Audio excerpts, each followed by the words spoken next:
missing for 24 hours. We were very, very worried. None of the neighbours had seen him. My little girls hadn't seen him. And then we were about to go out and we found him hiding under the car, looking very worse for wear. So straight to the vet we came. The closest one was this one. And luckily he was seen to straight away. Jack came to see us because the owners had noticed that he was having trouble walking and he just wasn't himself, out of sorts. And one of our vets assessed Jack and found that he was struggling to walk. He was having a little bit of trouble breathing, so grunting a little bit when they listened with the stethoscope. And I guess those symptoms in cats are kind of indicative of tick paralysis, certainly raises our suspicion of tick paralysis. So we were very suspicious that that might be the case, but really it's finding the tick that certainly confirms the diagnosis. We suggested to Kate that we keep Jack here and conduct some further examinations, and that includes obviously clipping all of Jack's hair off under sedation. We were luckily enough able to find a tick which confirmed that Jack was suffering from tick paralysis, which means then that we can start treating Jack as quickly as possible.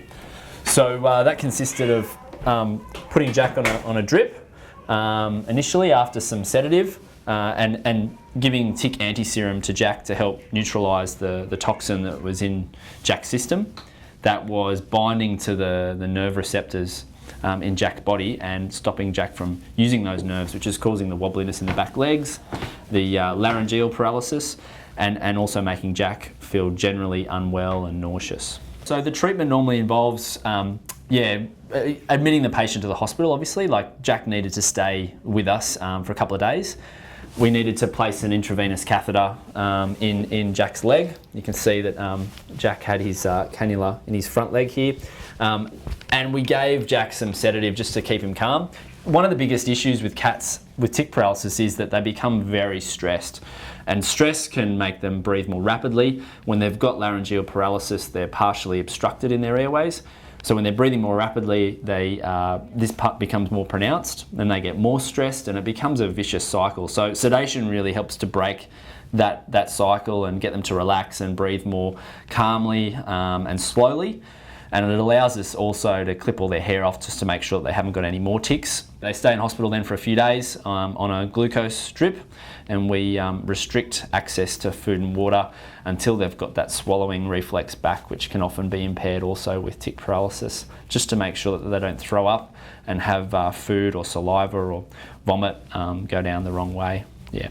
So it's really, I guess, once the initial tick serum's been given and we've eliminated any other ticks on the animal by clipping them and spraying them, it's really about nursing care, supportive care in hospital. So making sure that we've got some energy going in and some fluids going in via the drip, and making sure that the patient is comfortable, stress-free. We also make sure that their bladder's looked after. A lot of cats lose the ability to urinate, so we make sure that their bladder doesn't get too full. We often help them go to the toilet.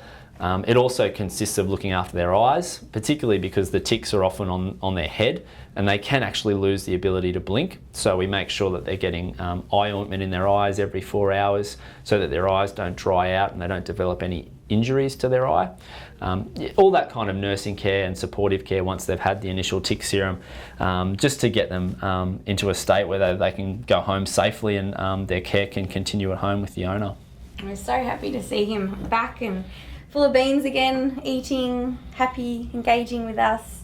He needs extra cuddles because he's a little bit cold now though.